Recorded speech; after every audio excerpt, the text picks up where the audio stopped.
예배에 참석하신, 또 온라인으로 참석하시고 또 오프라인으로 참석하신 모든 성도님들을 진심으로 환영합니다. 모든 성도님들을 예배로 초청합니다. 새 노래로 여호와께 노래하라. 온 땅이여 여호와께 노래할지어다. 그 영광을 열방 중에, 그 기이한 행적을 만민 중에 선포할지어다. 여호와는 광대하시니 극진히 찬양할 것이요 만방의 족속들아 영광과 권능을 여호와께 돌릴지어다. 아멘.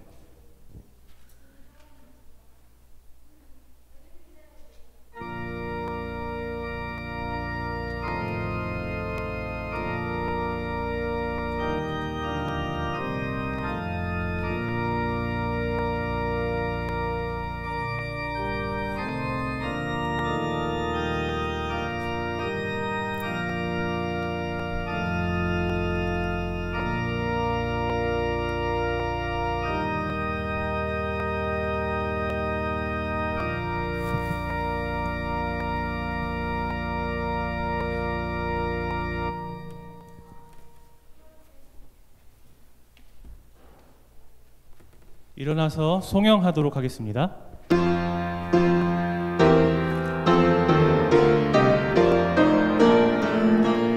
하늘아 기쁘게 노래하라. 땅이여 노래할지어다.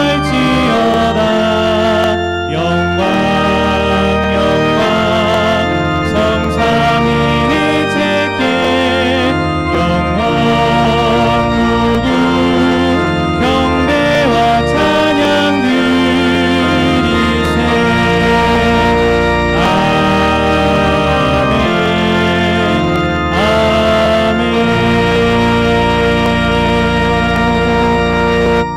사랑의 아버지 하나님, 오늘 주님을 기억하게 하시고 주님을 향하여 우리의 마음을 향할 수 있도록 인도하여 주시니 감사합니다.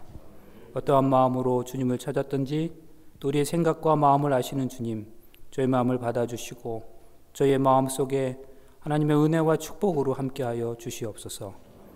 부족한 죄인의 모습 십자가 뒤에 감추어 주시고 우리 모두가 다 그리스도 예수만 보게 하여 주시옵소서.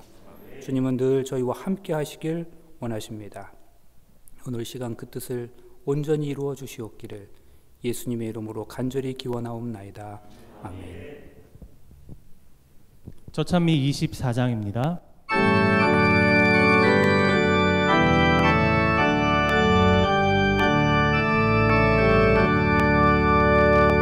면류관 가지고 주 앞에 천사 기쁜 노래가 온 땅에 퍼지네. 내 혼아 일어나 주 찬송하여라. 온 백성 죄를 속하신 만왕의 왕일세. 면류관 가지고 주 앞에 드리세.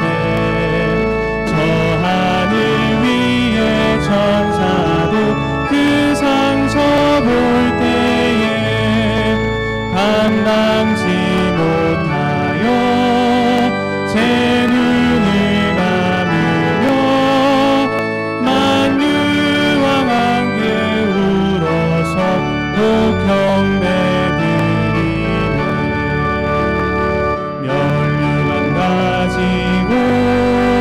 주 앞에 드리세. 온 세상 전쟁 그치고 참 평화 오겠네. 주 보좌 앞에서 온 백성 엎드려 그 한량 없는 영광을 늘 찬송하게.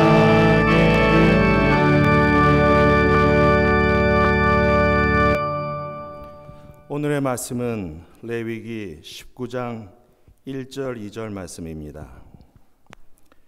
여호와께서 모세에게 일러 가라사대 너는 이스라엘 자손의 온 회중에게 고하여 이르라. 너희는 거룩하라. 나 여호와 너의 하나님이 거룩함이니라. 각자의 자리에서 다 같이 무릎을 꿇고 기도하시겠습니다.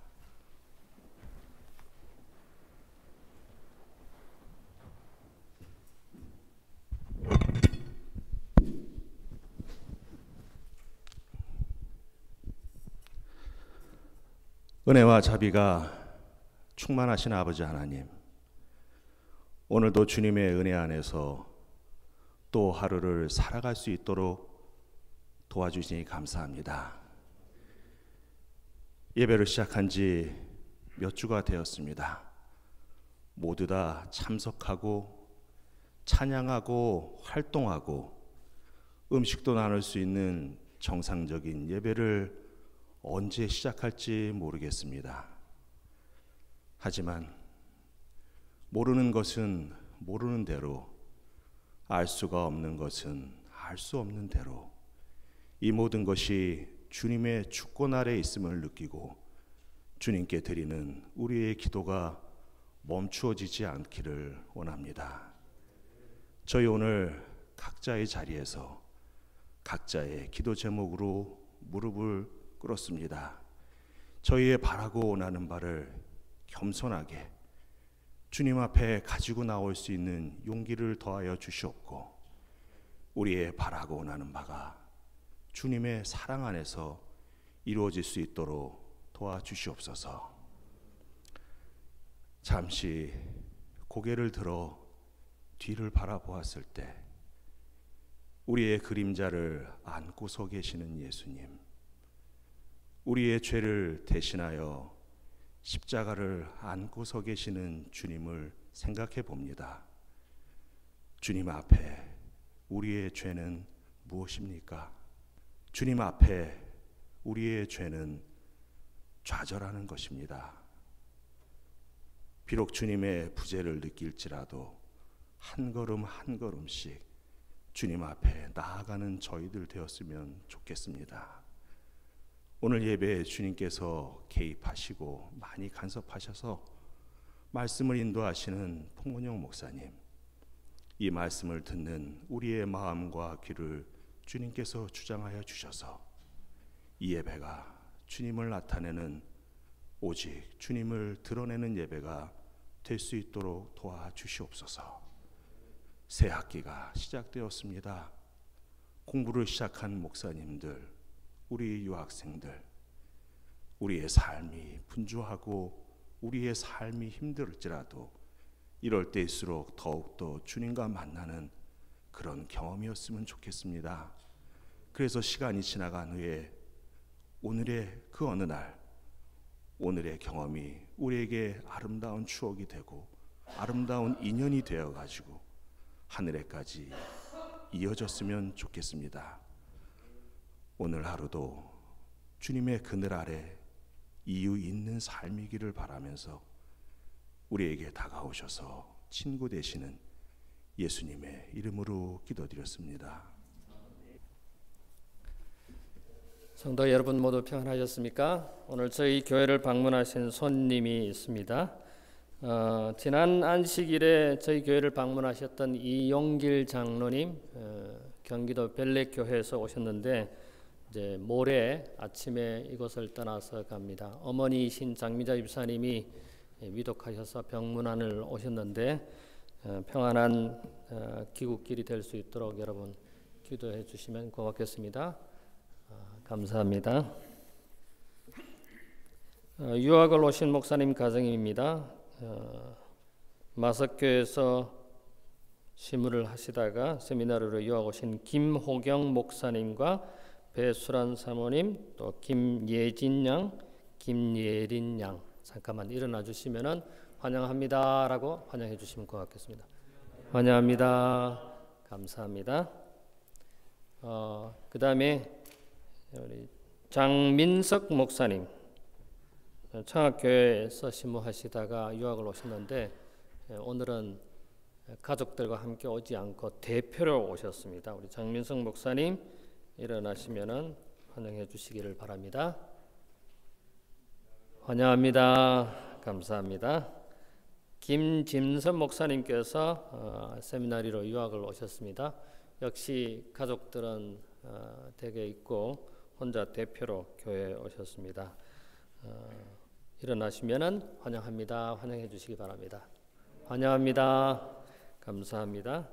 오늘 예배를 통해서 하나님께 영광이 되고 우리 모두에게 은혜가 있는 아름다운 예배 순서가 되기를 바랍니다. 이제 찬양으로 하나님께 영광 돌리고 오늘은 봉원영 목사님의 말씀을 듣도록 하겠습니다.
그래서 종말론적인 관점에서 보는 시각들이 많아졌습니다. 저는 이게 우리 영적인 삶에 좋은 자극이 될 수 있다고 생각합니다. 그런데 이런 시각이 분명히 훌륭하고 필요한 것이긴 하지만 이런 시각이 단순히 우리 스스로를 돌아보고 그리고 우리가 더 잘 준비되어서 그리고 주님의 재림을 기다리는 우리가 되어야 한다고 하면서 더욱더 우리 자신에게로만 영적인 관심을 적용하려고 하기보다는 정말로 세상이 가까웠다고 생각한다면 그럴수록 내 주변의 사람들도 함께 하늘에 가자고 우리의 신앙을 밖으로 내어다 보이는 그러한 마음의 자세가 더 필요하지 않겠나 하는 생각을 하게 됩니다. 그래서 사실은 지금이 더 선교의 시기이고 지금이 더 사랑과 관심의 시기인데 오히려 아무것도 하지 않아도 되는 면죄부를 주는 시기로 우리 스스로가 그렇게 만들어 버리진 않았는지 다시 한번 우리가 생각해 보아야 한다고 생각합니다. 어떻게 하다 보니 적어도 1년에 한 번씩은 시조의 글을 읽게 됩니다. 그게 특별해서가 아니라 그냥 신학과 선생님들은 한 번씩 이렇게 쓰게 되거든요. 그런데 올해도 7월달 시조에 제 글이 실렸는데요. 거기 글쓴이를 소개한 내용을 보게 되면 21세기 4차 산업혁명 시대에 선교적 교회와 공공신학에 관심을 가지고 있다 이렇게 있는 표현이 있습니다. 근데 아마 그 내용을 보셨기 때문인지 모르겠지만 선교적 교회가 뭐냐, 공공신학이 뭐냐 물어보시는 분들이 몇 분 계셨습니다. 제가 오늘 그 이야기를 좀 드리려고 합니다. 사실 이 주제는 제가 몇 년 동안 제가 관심을 가지고 고민하면서 여러 책도 읽고 글도 쓰고 또 논문도 여러 편 쓰고 있는 그러한 주제이기도 합니다. 좀 어려운 주제일 수 있는데 가능한 가장 쉽게 한번 말씀을 좀 드려보도록 하겠습니다. 그래서 오늘 이 시간에는 이 주제와 관련해서 제가 평소에 생각해 오던 내용들을 여러 성경저들과 더불어 함께 생각해 보려고 합니다. 사실 제가 학교에서 학생들에게 설교법을 한 과목 강의하는데요. 이렇게는 설교하지 가급적 하지 말도록 그렇게 얘기합니다. 이런 방식의 설교가 좀 필요할 때도 있겠습니다만 이렇게 선교를 준비하고 또 설교를 하는 것보다는 정해진 말씀에서부터 시작해서 그 말씀의 본문을 깊이 있게 묵상하고 그것을 현대적 언어로 번역해서 표현하는 것이 좋은 설교라고 얘기합니다. 그게 더 설교의 의미에 맞기 때문입니다. 그런데 오늘은 아무튼 정해진 본문보다는 정해진 주제에 따라서 연관된 말씀을 찾아가는 방식으로 말씀을 살펴보도록 하겠습니다. 혹시 여러분 서스펜디드 커피라는 말을 아십니까?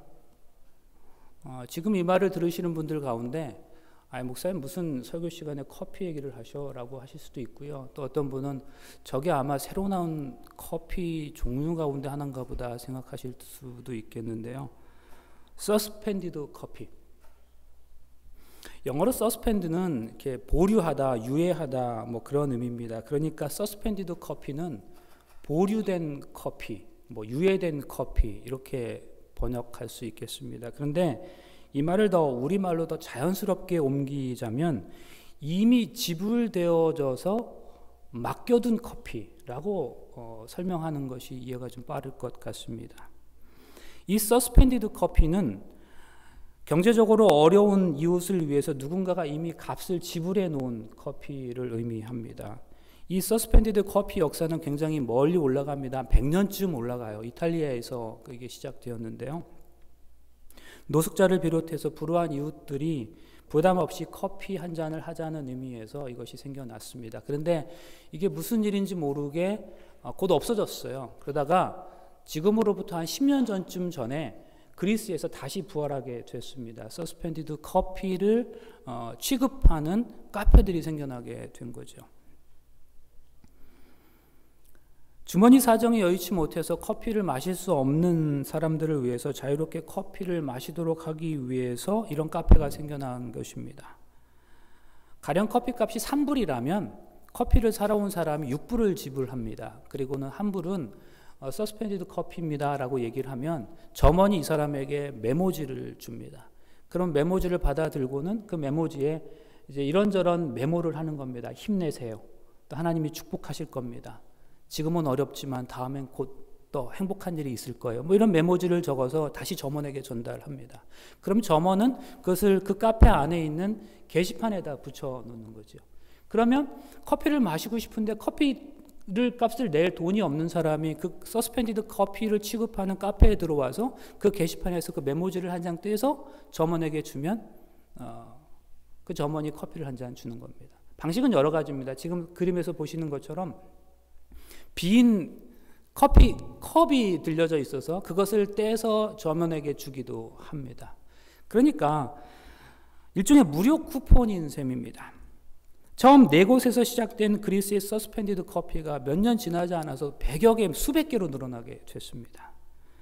그리스에서 처음 이 서스펜디드 커피를 시작한 사람은 어떤 동기에서 시작하게 되었을까요? 이유는 매우 간단합니다. 어떤 이유로든 재산을 잃고 그리고 직장을 잃은 사람들이 경제적 어려움으로 인해서 집 밖을 나갈 엄두조차 나가지 못하는 사람들에게 그래도 좀 밖에 나와서 사람들과 소통하면서 하늘은 좀 보도록 하기 위해서 이 서스펜디드 커피 제도가 부활하게 된 것입니다.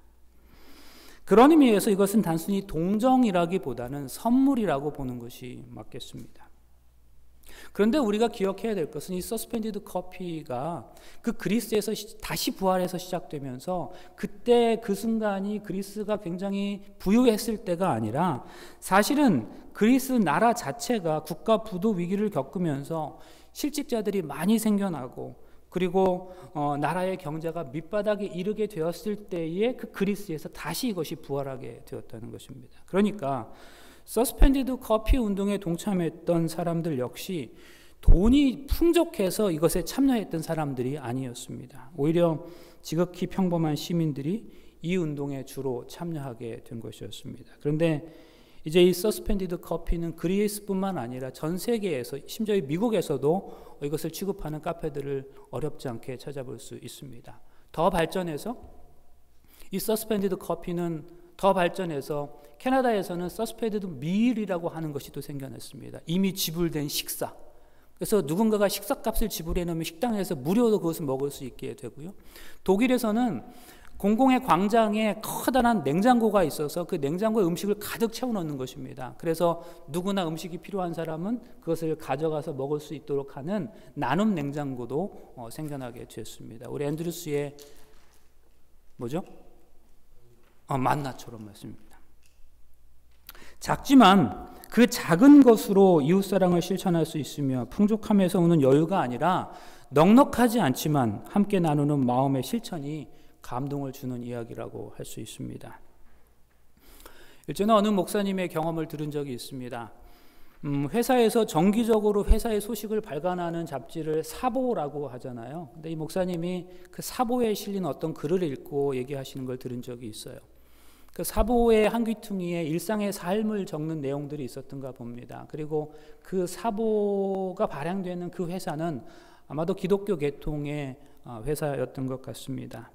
그 글을 기수하신 분이 어느 날 목욕탕을 가게 된 거예요. 근데 목욕탕에 갔는데 그날따라 사람들이 너무 많아서 빈자리가 하나도 없더라는 거예요. 대중 목욕탕에. 그래서 자리를 겨우겨우 찾아서 자리를 잡고 앉았는데 이번에는 물바가지를 구할 수가 없는 거예요. 모든 사람들이 다 물바가지를 쓰고 있는데 그 남는 여분의 물바가지 하나가 없는 겁니다. 근데 저쪽 끝에 보니까 한 아주머니가 2개의 물바가지를 쓰고 계신 걸 본 거예요. 그래서 그 아주머니에게 다가가서 정중하게 요청을 한 겁니다. 아주머니, 제가 물바가지가 없어서 그러는데 아주머니 2개 쓰고 계시는데 저 하나만 쓰게 하시면 안 될까요? 그랬더니 이 아주머니가 갑자기 얼굴이 확 변하면서 화를 포록 내면서 내가 말이야 지금 2개가 필요해가지고 2개 쓰고 있는데 당신 이걸 달라고 하느냐고 막 버럭 화를 내더라는 거예요. 너무 무안하기도 하고 무섭기도 해서 이 사람이 다시 원래 자리로 와서 바가지 없이 목욕을 끝냈답니다. 목욕을 끝내고 밖에 나와서 옷을 갈아입는데 마침 그 무서운 아주머니도 목욕을 끝내고 옷을 갈아입게 됐어요. 그리고 또 마침 동시에 2 사람이 같이 이제 밖을 나가기 위해서 신발을 탁 내려놓게 됐습니다. 그런데 그 신발을 내려놓는 그 순간에 밖에서 이제 어떤 사람이 목욕을 하기 위해서 안으로 들어오다가 이 무서운 아주머니를 알아본 거예요. 그리고는 아주 반갑게 이렇게 얘기하더랍니다. 어머 권사님. 그런데 또 이렇게 얘기하더래요. 며칠 전에 산기도 다녀오셨다면서요. 이렇게. 그러니 무서운 권사님이 이렇게 대답하시더래요. 와, 말도 마세요. 하늘에서 은혜가 쏟아집디다.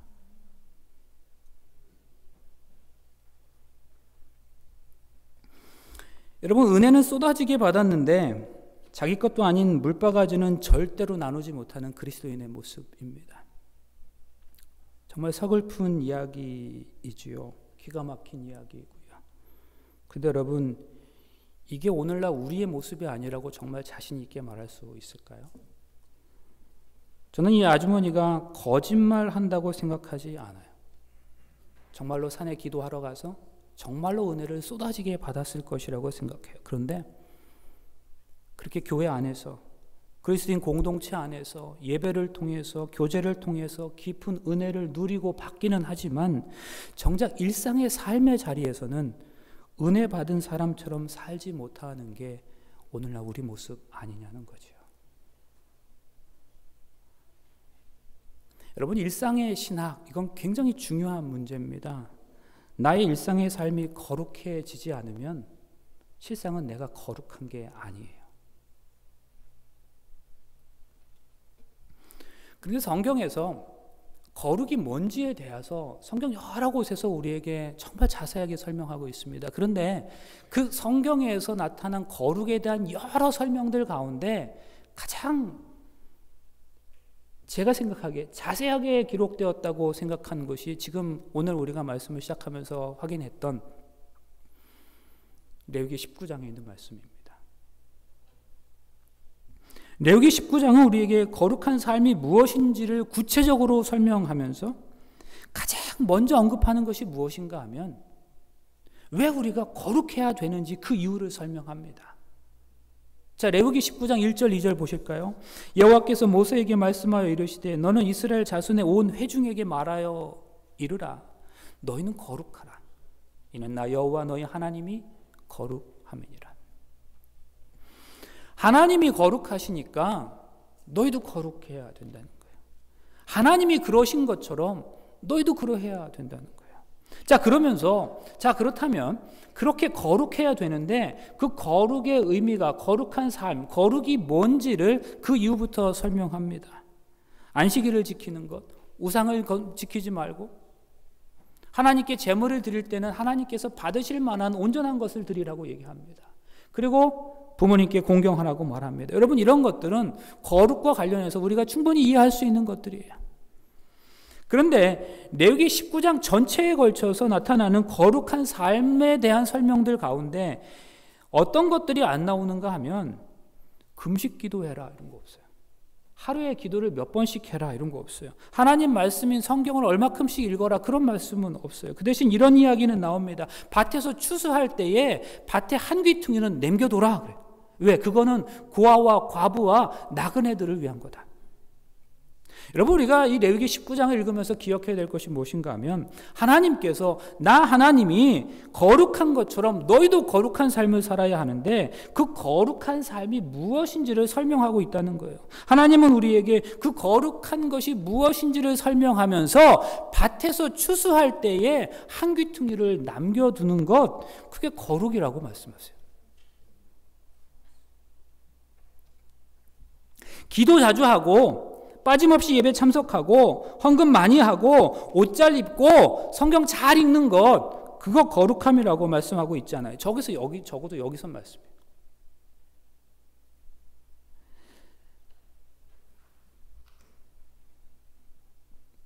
장애인들에게 걸림돌이 되어서는 안 된다고 말합니다. 어떤 사람이 듣지 못한다고 해서 그 사람 뒤에서 비판해서는 안 된다고 말합니다. 어떤 사람이 보지 못한다고 해서 그 사람 앞에 장애물을 놔서는 안 된다고 말합니다. 어떤 사람을 데려다가 그 사람에게 일을 시키고 오늘은 그냥 가라, 내일 삭 줄게, 그렇게 얘기하지 말랍니다. 여러분, 이게 뭘 말하는가? 거룩함이란 건 뭔가? 일상의 삶에서 하나님의 뜻을 구현해 가는 것이 거룩이라는 거예요. 그 거룩이 밭에서, 그리고 직장에서, 일터에서, 사람들과의 관계에서 구현되는 것이랍니다. 그 거룩이 말이에요.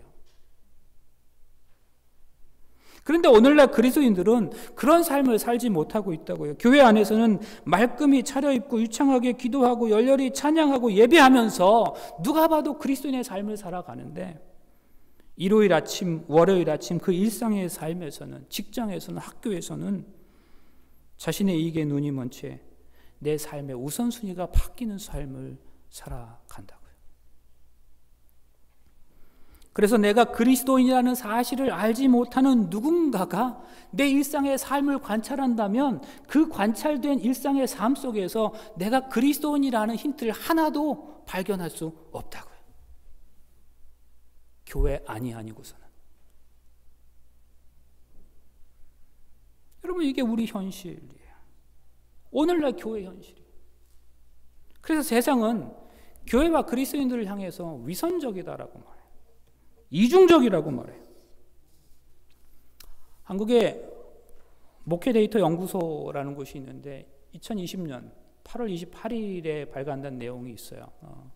2주 전이에요. 일반 국민의 개신교 인식이라는 내용의 설문조사가 발표됐어요.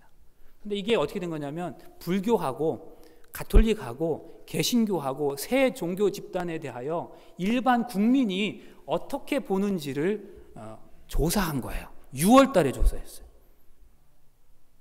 그런데 기독교에 대하여 가장 많이 나오는 1번이 거리를 두고 싶은 32.2%, 그리고 사기꾼 같은 29.1%.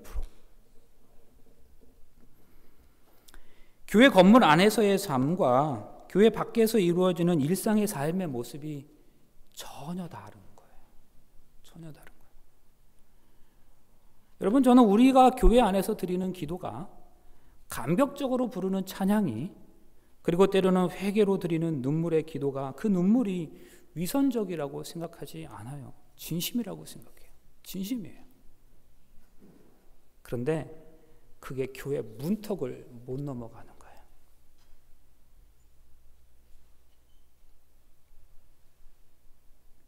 교회 안에 그리스도인이 교회 밖 일상의 삶에서도 그리스도인으로 살아가는 것, 이게 정말 중요한데 이것을 강조하는 것이 선교적 교회예요. Everyday Church예요. 안식일 교회가 아니라 매일의 교회예요. 안식일만 교인이 아니라 매일의 삶이 교인인 교회. 선교적 교회라고 하면 무슨 선교 활동을 열심히 하는 그런 교회를 의미하는 게 아니라 일상의 삶에서도 정말 그리스도인으로 살아가는 것. 그래서 이 세상이 교회 밖에 있는 공동체가, 주중에 직장에서 일하는, 또 일상의 삶은 살아가는 그리스도인인 나 자신을, 한 사람을 보면서도 하나님을 느끼고 교회를 느낄 수 있도록 하는 것, 이것이 선교적 교회의 개념이에요. 그래서 사실 지금까지 교회가 교회 안에서의 삶을 많이 강조해 왔다면, 정각 출석을 강조하고 교회일 때 또 어떻게 옷 입어야 되는지 강조하고 11조를 강조해 왔다면, 이거 다 교회 안의 이야기잖아요. 그런데 선교적 교회 개념은 그런 것들과 더불어서 그리스도인이 교회 밖 일상의 삶에서 세상과의 관계를 어떻게 형성해 나가야 하는지에 대해서 더 많이 강조해요. 사실 우리가 교회 이 시간에 앉아 있는데 우리 1시간, 일주일에 1시간 앉아 있어요. 근데 이 1시간 외에는 다 교회 밖에서 살아요. 그러면 언제 더 우리가 그리스도인처럼 살아야 되느냐는 거죠. 너무나 불안하게도 교회는 이 일에 실패했어요. 교회 공동체 안에서는 분명 목사고 장로고 집사고 하나님 오래 믿은 신자인데 교회 밖을 나가면 세상 사람들과 전혀 차이가 없는 삶을 살아가는 것입니다.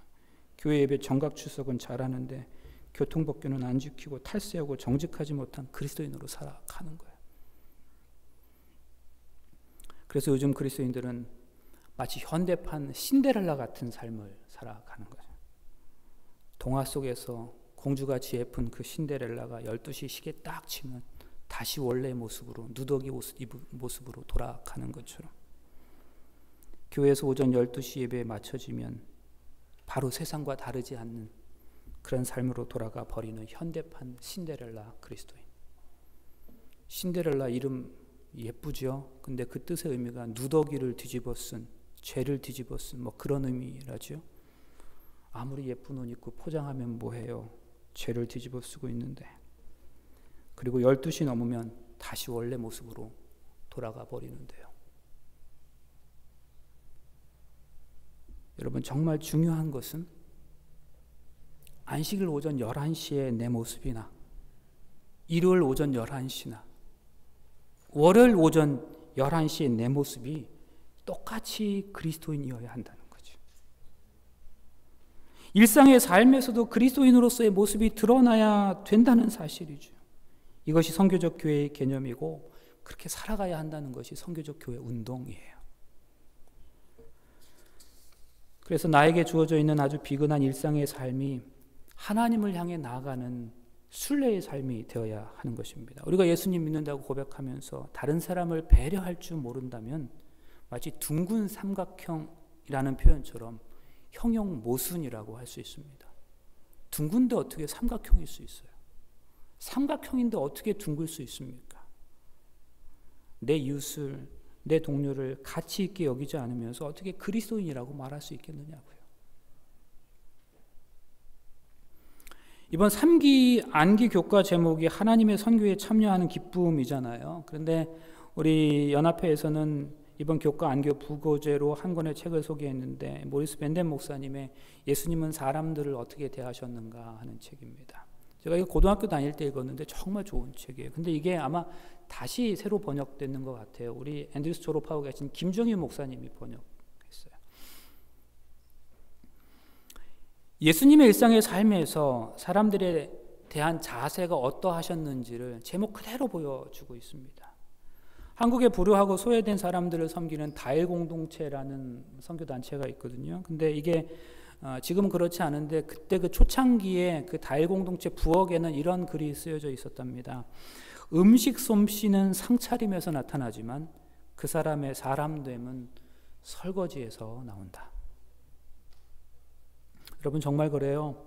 그 사람의 마음이 어떠한지 알려면 신발 벗어놓는 것만 보아도 알 수 있습니다. 그래서 제가 신학과 4학년 때에 신기원 목사님에게서 영성훈련이라는 과목을 수강했는데요. 1학점짜리였어요. 그런데 신기원 목사님이 저희들을 어느 주말에 어느 기도원에 데리고 가셨어요. 그리고 그 자리에서 바로 신발 가지런히 놓는 것부터 가르쳐 주셨어요. 거룩과 영성은 먼 데 있는 게 아닙니다. 그냥 우리 일상의 삶에 있는 거예요. 여러분, 예수님께서 사람들을 어떻게 대하셨을까? 성경은 사람들을 대하시는 예수님의 마음 자세를 이렇게 설명합니다. 요한복음 6장 38절 39절. 내가 하늘에서 내려온 것은 내 뜻을 행하려 함이 아니요 나를 보내신 이의 뜻을 행하려 함이니라. 나를 보내신 이의 뜻은 내게 주신 자 중에 내가 하나도 잃어버리지 아니하고 마지막 날에 다시 살리는 이것이니라. 여러분, 이게 무슨 뜻인가요? 예수님은 당신 앞에 와 있는 사람들을 어떻게 여기고 어떻게 보셨는가? 그게 그 사람이 지금 당신 앞에 우연히 와 있는 것이 아니라 하나님이 그 사람을 내게 보내주신 사람으로 여기셨다는 거예요. 하나님이 그 사람을 내 앞으로 이끌어 주신 사람으로 여기셨다는 거예요. 여러분, 우리가 예수님에게서 배워야 할 것이 무엇인가 하면 우리가 그 마음을 배워야 하는 것이에요. 여러분, 예수님께서 당신 앞에 와 있는 사람들을 만나실 때 그 사람들을 바라보는 그 눈빛을 한번 생각해 보신 적이 있으신가요? 병자들, 귀신 들린 사람들, 어떤 문제가 있는 사람들에게 예수님은 어떤 눈길을 보내셨을까요?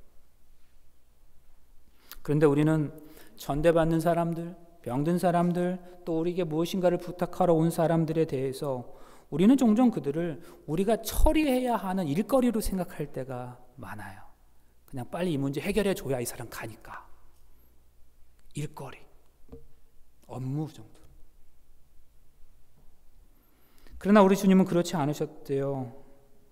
아버지께서 이끌어 주신 사람으로, 하나님께서 이 사람을 딱 집어서 내 앞에 보내주신 하나님에게는 대단히 특별한 사람으로 여기셨다는 거죠.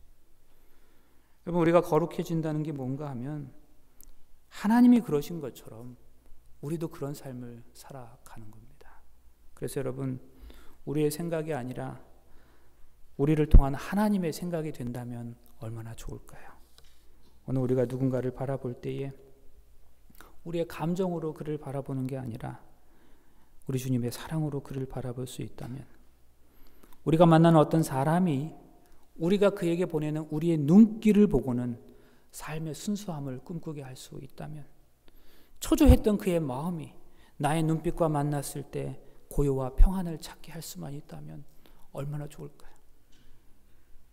오늘 나의 코가 숨을 들이쉴 때마다 하나님의 생기를 들으실 수 있다면, 오늘 나의 귀가 듣기 좋은 말만 듣지 말고 억눌린 사람들의 조용한 외침도 듣고 세미한 가운데 말씀하시는 하나님의 음성을 들을 수만 있다면 얼마나 좋을까요?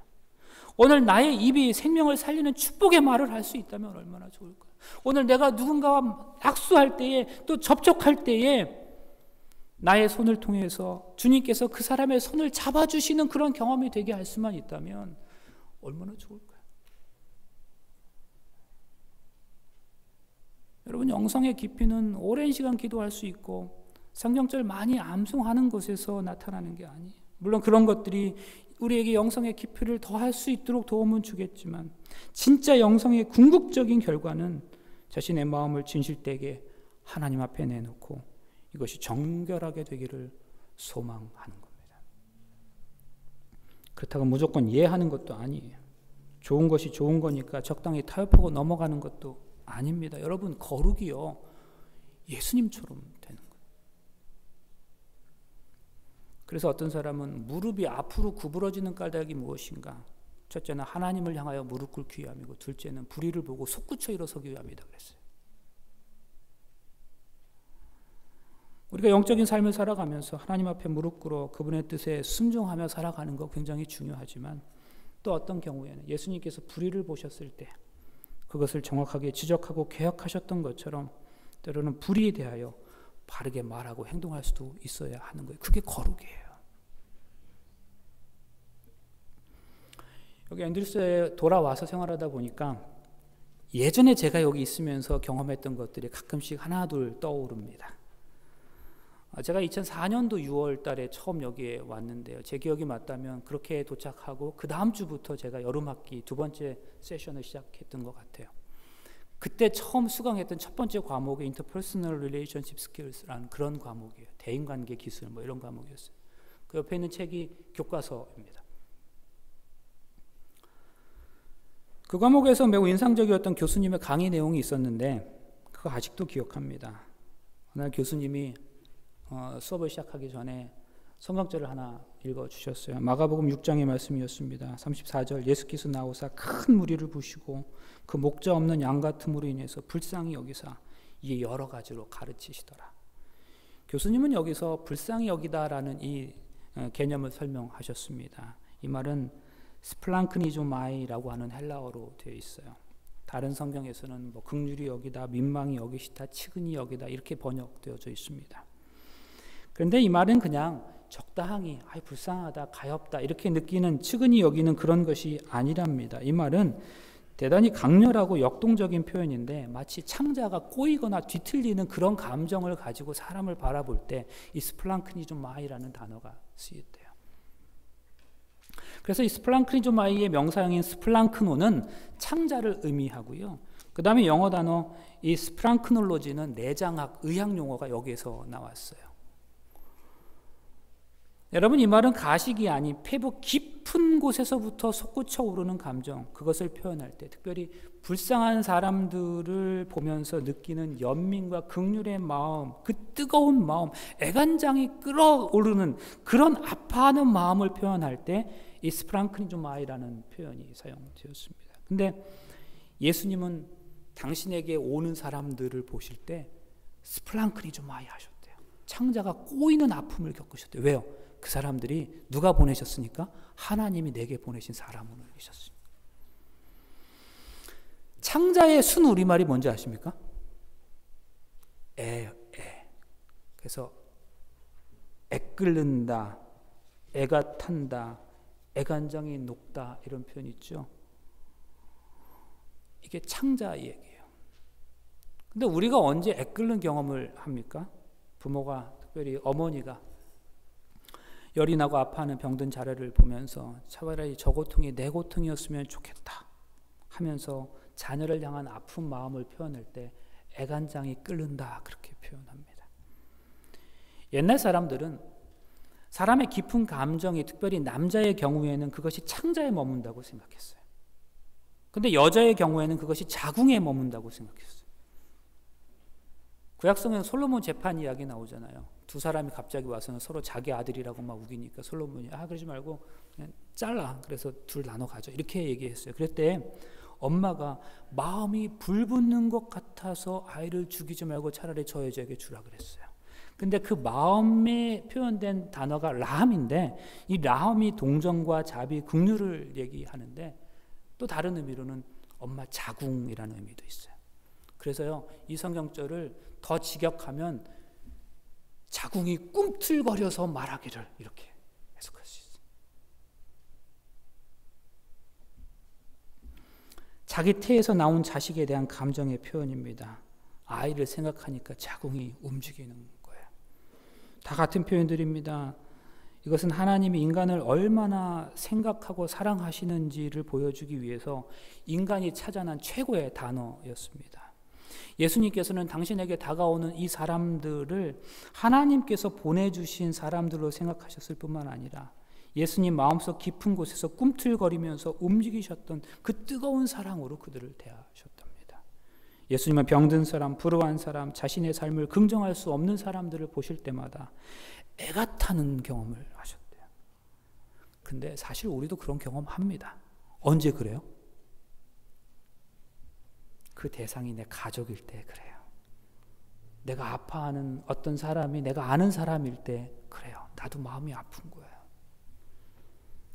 그러나 아파하는 그 대상이 나와 상관없는 남일 때는 그런 감정이 우리에게 들지 않아요. 그게 예수님과 우리와의 차이점이에요. 여러분, 예수님께서 모든 사람들의 죄악을 위해서 그 죄를 짊어지셨다는 그 말은 그것이 교리적인 말도 아니고 어떤 추상적인 말도 아닙니다. 그 말의 뜻은 예수님에게는 자신에게 있어서 무관하신 남이 없으셨다는 말이에요. 세상의 모든 고통받는 사람들의 고통이 예수님에게 있어서는 창자가 끊어지는 꼬이는 고통을 느낄 만큼 가까운 사람들이었다는 거죠. 여러분, 이게 구원의 신비입니다. 그래서 예수님은 하나님의 아들이시고 하늘의 하나님이라고 그러잖아요.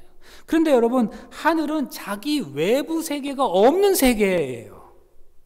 하늘 밖에 것이 없어요. 근데 하늘의 하나님이라는 것은 예수님에게 있어서 당신의 관심 밖의 대상이 없으셨다는 말이에요. 그분의 사랑으로부터 멀어진 존재가 하나도 없으셨다. 여러분, 우리가 이 아름다운 세계에 부름받은 이유가 뭔지 아시겠어요? 예수님을 믿는다는 것은 바로 그 예수님의 마음의 자리를 향해 자꾸 나를 바꾸어 나가는 거예요. 우리는 바로 그 일을 위해 부름받은 것입니다. 남이 없는 세상. 그런데 우리는 이 세상에서 자꾸 나와 너를 구별하려고 합니다. 그런데 예수님은 너가 없으셨대요. 다 내 가족이고 내 형제였답니다. 그러니 누구를 보아도 마음에 특별함이 있으셨다는 거죠. 그런데 우리는 나와 너, 우리와 너네를 구분합니다. 그래서 어디에서 지진이 났는데 그 사고에서 많은 희생자들 가운데서도 우리 재림교회는 한 명도 희생자가 없었음에 감사한다, 뭐 이런 내용의 기사를 보면 마음이 참 서글퍼집니다. 과연 예수님도 그렇게 생각하실까 하는 마음이 드는 거죠.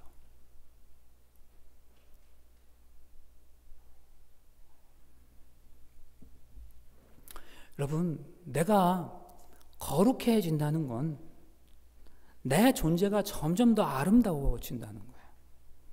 성경 우리가 하나님의 형상을 따라 창조받았다 그러잖아요. 여기서 하나님의 형상은 하나님의 이미지라고도 할 수 있습니다.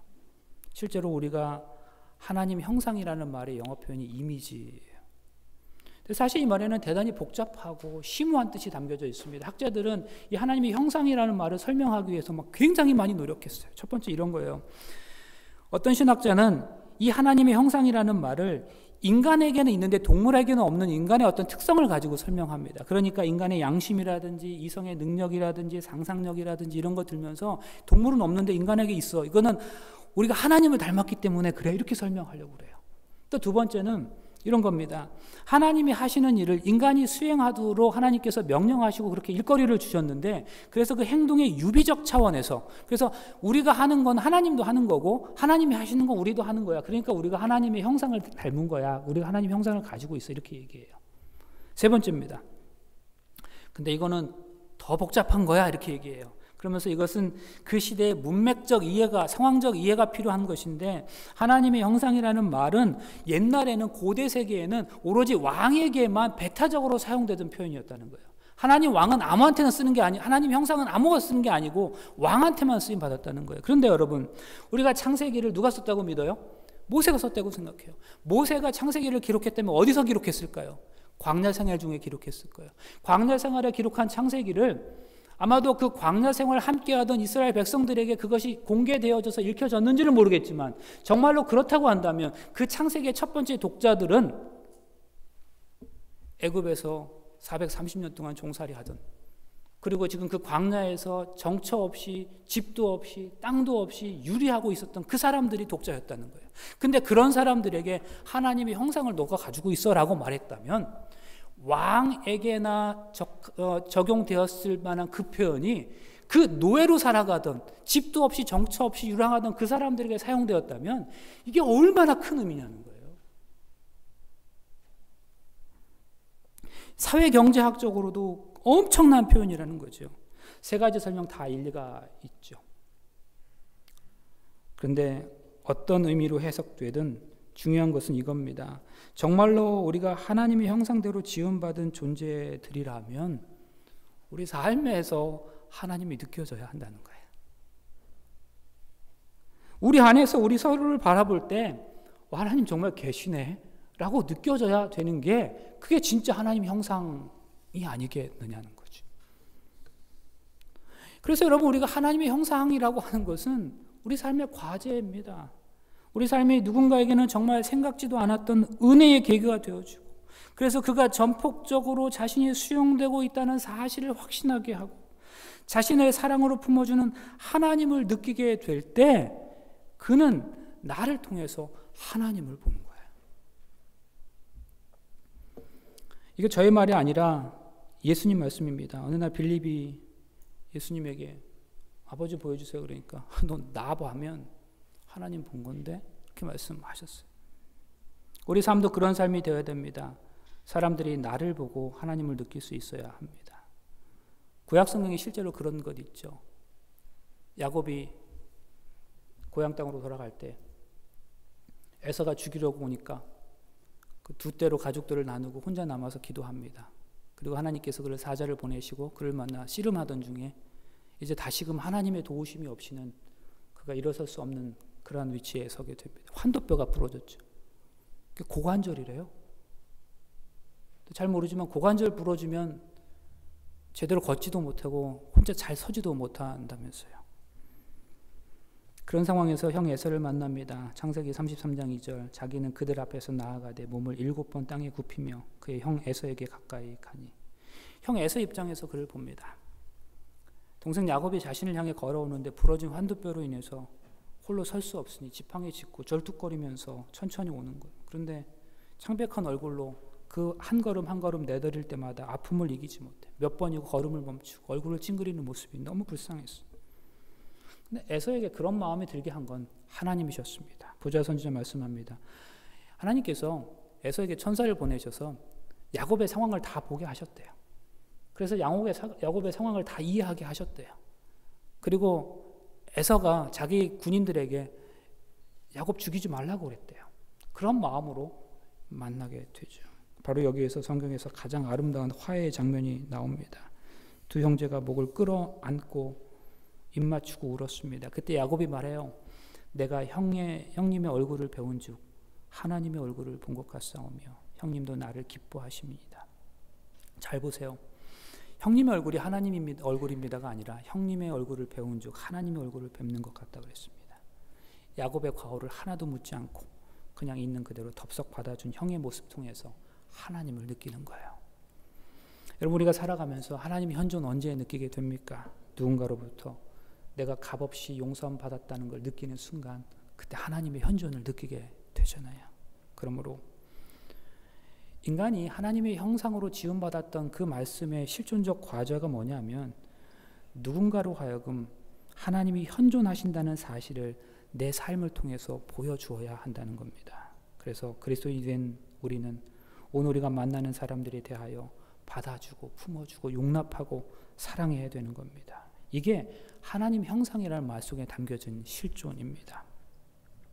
이 냉혹한 세상에서 도대체 하나님 어디 있어? 라고 묻는 사람에게 하나님이 정말로 어디 계신지 모르겠지만 당신이 믿는 하나님이라면 나도 한번 믿어보고 싶어 라고 말하게 한다면 그게 우리가 하나님의 형상대로 살아가는 거 아니겠습니까? 공동체를 뜻하는 영어 단어 커뮤니티는 서로와 함께를 뜻하는 컴과 선물을 뜻하는 무누스가 합쳐진 말이래요. 그래서 공동체는 서로에게 선물이 되는 집단이랍니다. 여러분, 교회는 분명히 서로에게 선물이 되는 공동체여야 합니다. 그리고 교회가 속한 더 큰 지역사회를 향해서도 선물일 수 있어야 합니다.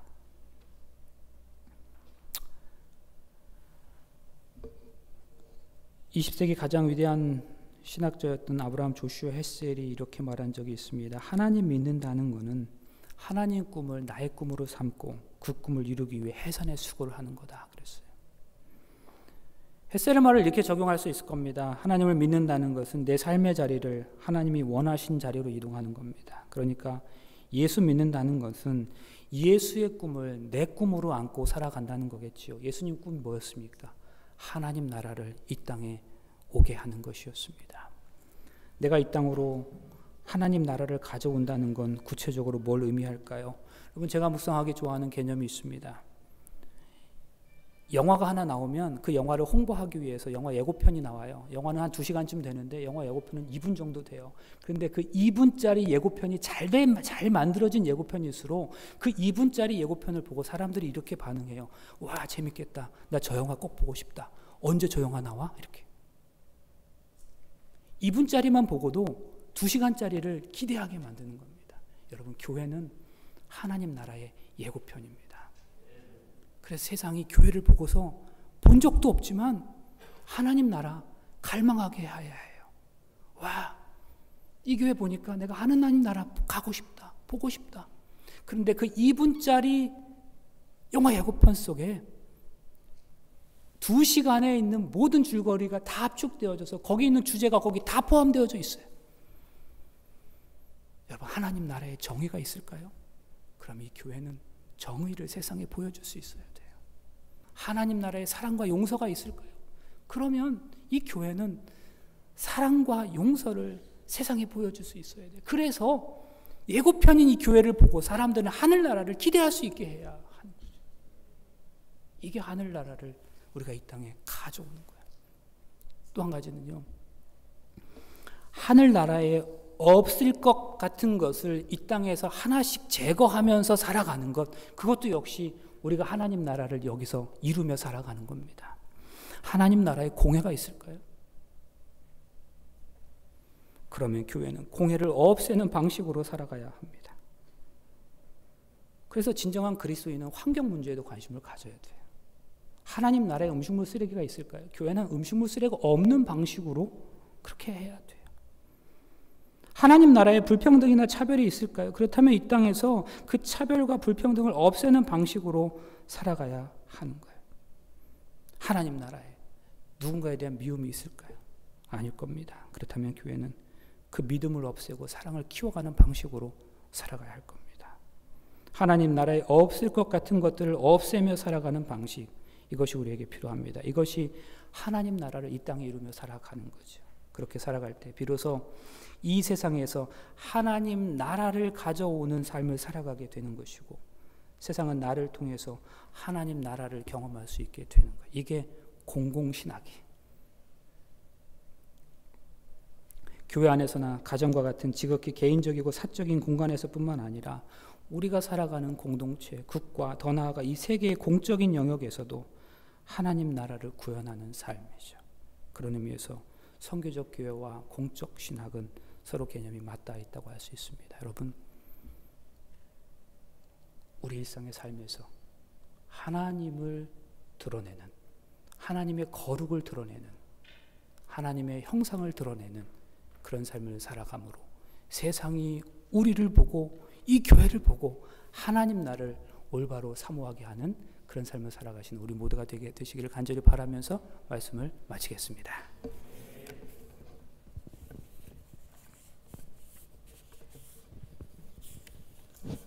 지금 시간은 헌금 시간입니다. 헌금은 뒤에 있는 바구니를 사용하셔서 헌금을 내주시면 감사하겠습니다. 우리 다 함께 일어나서 마치는 찬미가 280장 찬양하겠습니다.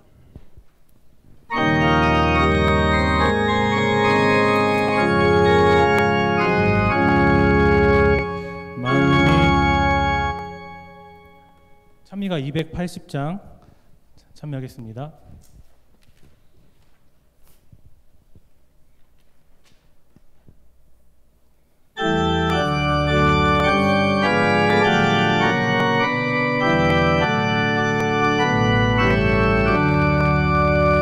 만민의 마음을 옳은 길로 돌이키는 이 진리를 세계 만방에 전하세.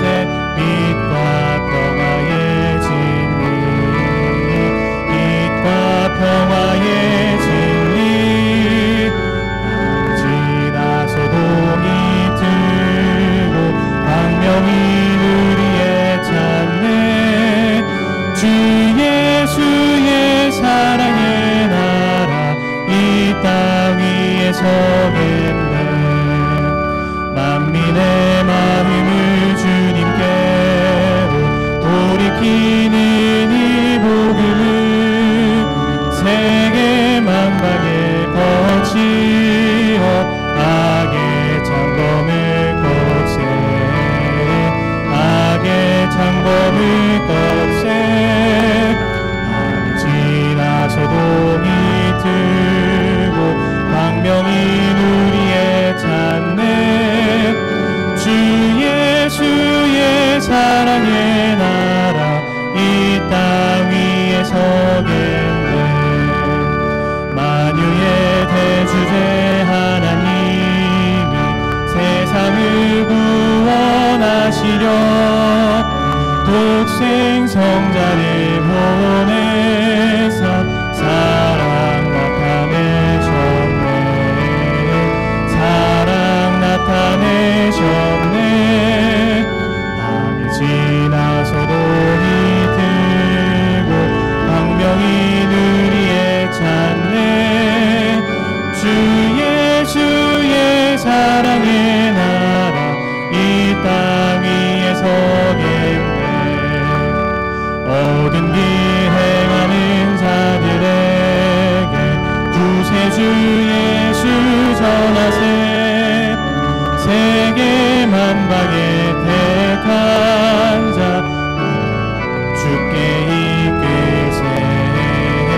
모두 주께 이끌세. 밤이 지나서 동이 들고 광명이 우리의 찾네. 주 예수의 사랑의 나라 이 땅 위에 서겠네. 사랑의 아버지 하나님, 오늘 주신 말씀을 통해서 다시 한번 깨닫게 하시고 결심하게 하시니 감사합니다. 세상의 끝이 가까울수록 우리 주님의 재림이 하나하나 이루어져 갈수록 우리만을 돌아보기보다는 함께 하늘에 갈 이웃을 돌아보는 우리가 되게 하여 주시옵소서. 교회 안에서만 주님께 예배하는 그리스도인이기보다는 교회 밖 일상의 삶에서도 주님의 마음을 온전히 드러내는 그리스도인이 되게 하여 주시옵소서. 하나님, 그동안 우리는 나와 남, 우리와 그들을 구분하는 삶을 살아왔습니다. 그래서 내 가족과 내 또 가까운 사람들에게만 관심을 가지고 사랑을 베풀어 왔습니다. 그러나 우리 주님에게는 남이 없으셨다는 사실로 인해서 다시 한번 마음에 새롭게 결심하게 하셔서 감사합니다. 주님에게 있어서 이 땅의 모든 사람들이 주님의 가족이고 형제이셨던 것처럼 우리도 그 마음으로 살아가게 하여 주시옵소서. 참된 거룩은 교회 안에서뿐만 아니라 교회 밖 일터와 직장에서 또 학교에서 일상의 삶에서 거룩함이 드러날 때 그것이 참된 거룩임을 깨닫게 하셔서 감사합니다. 지금 이 순간 우리가 기도하는 이 순간처럼 이 진지하고 간절함으로 내일도 모레도 그렇게 살아가게 하시며 우리 이웃을 그렇게 대하게 하여 주시옵소서. 그래서 우리가 하늘에서 하나님의 나라를 경험하기 이전에 이 땅에서 이미 하나님의 나라를 경험하며 살아가게 하여 주시옵소서. 하나님, 이 시간 우리가 드린 예물이 그러한 마음의 헌신과 결심의 표현이 될 수 있게 하여 주시옵소서. 예수님의 이름으로 간절히 축원하옵나이다. 아멘.